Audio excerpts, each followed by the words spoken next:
she is from a small town in Arkansas, but this singer-songwriter is getting louder all around the country, including right here in the Bay Area. So we want to welcome to Great Day Live, Rachel Hale. How you doing? Oh, good morning. I'm so excited to be here. Thank you for having me. Yes, fresh off your performance yesterday at the Rays game. We'll get to that in a second, but first, how did you get into singing? Oh, goodness. I am from Prescott, Arkansas. It's a small town in southwest Arkansas, a town of 3,500 people. And when I was about 10 years old, I just knew that I was going to sing. That's what I wanted to do since I was 10. And my parents were so supportive of that dream, and just began at that age taking voice lessons and that kind of thing. Yeah, and so more recently you've been singing at a lot of games. Yes, a lot. Football games. Yes, I have. What is that like? It's so fun. Yeah. Because I love our country. Yes. And I get to sing the national anthem. Of course. Do you know what I mean? I love it. And then I get to sing God Bless America too. And so I just,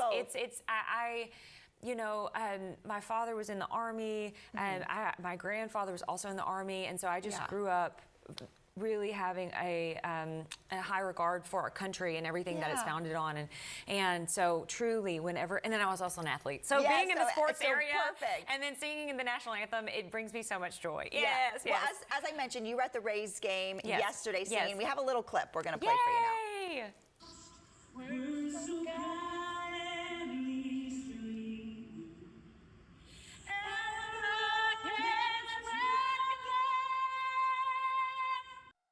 Wow, that's beautiful. Thank you. And I know there were a lot of rain delays. So yes. We had a lot of time indoors yesterday, but it was fun, you know.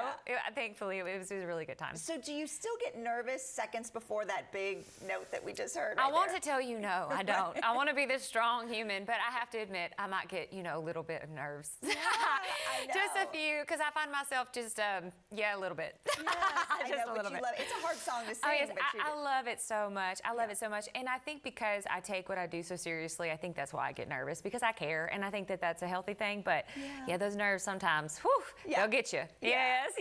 Absolutely. Well, I know you have some new music out. We heard a little bit of, at the top of the interview, a little bit of it. What song was that? And tell me a little bit more about Louder. Yeah, so I had the honor of getting to write that song for the NCAA Cure Bowl that happens here in Orlando, right beside Tampa Bay, right around the corner.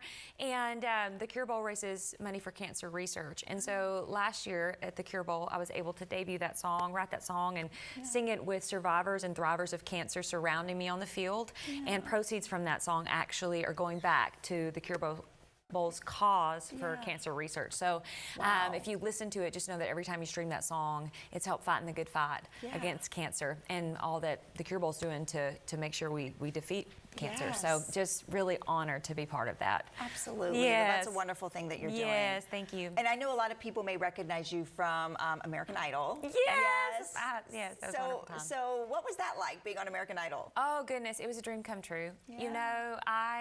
I'm from a town of 3,500 people. We had 2 stoplights for so long. We finally have a couple of things, but yes. So growing up, I watched the show. Yeah. And growing up, I watched it and I was like, I'm going to be on that one day. I want to be on that one day. And so when I finally made it on the show, it was just such a dream come true. And it was everything and more. I look back on those memories as some of the best times of my life. It was just a phenomenal experience for me. Well, let's see if this takes you back, because we have a little clip of that no way. Let's watch it. Tried my hand and the Bible, tried my hands and prayer, but now nothing but the water is gonna bring my soul to.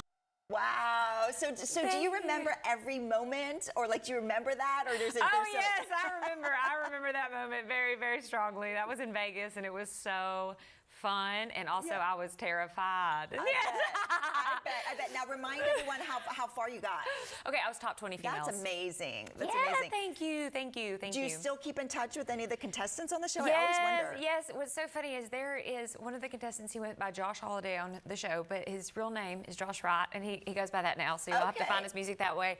Phenomenal artist, but he and I, crazy story, we went to Belmont together, we were neighbors, and we went to the same church, and we got cut the same week. Oh, you did? Isn't that So he was top 20 males. It was wild. So we were still good friends, and then I have several other friends still from that show. But we already knew each other since we were 18 years old, or since I was 18, and so really wild story. Right. Still a good friend. And you mentioned Belmont, and Aubrey Wallet, who was just on the show, she went to Belmont. together. They recognize each other. Yes. So I guess that they produce some good singers there. at Oh, Belmont. well, yes, they do. We'll say yes, they do. They definitely do. They definitely do. There's some high caliber Absolutely. talent there. Yes. Absolutely. Okay, so I also want to talk about you do it all here. You also have a little cooking show that you do on Instagram. What is this all about?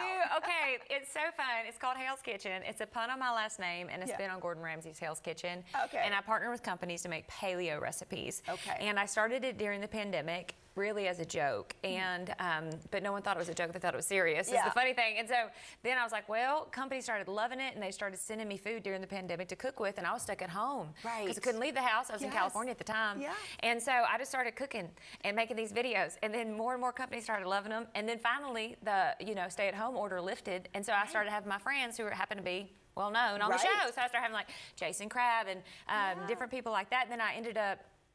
I just was in New York cooking with one of the judges of Food Network, Mark Murphy. That's so amazing. It's just wild, like the people that I've been able to meet and the opportunities that I've gotten to have through it. And I just have them on Instagram and they cook with me. We share a recipe and it's a real good time. So did you grow up cooking or trying to cook? Yes, at least? yes, I did.